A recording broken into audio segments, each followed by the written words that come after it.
Scholars who've worked on Charles II have tended to back away from the sensational side of the Restoration, his mistresses, all his illegitimate children, the excess, the expense. When I come to Charles II, I see that mode of luxury as central to his political power and is essential to the way that monarchy is representing itself in England.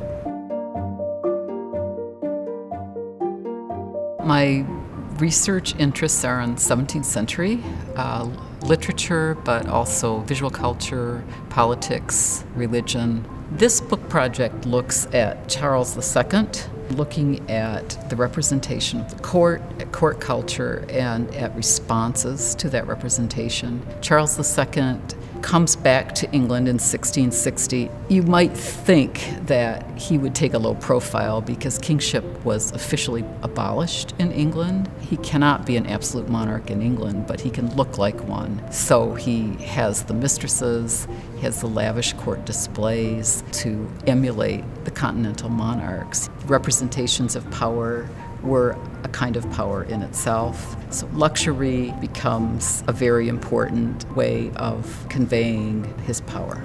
There's a great deal of celebrity culture around the court. People outside the court are obsessed with them. They follow what they do, they follow what they wear, but at the same time it's excessive.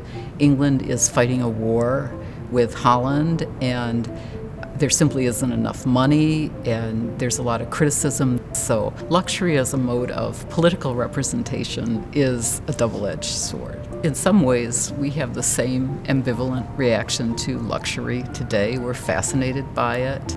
On the other hand, it's precisely that display of power and wealth that brings criticism.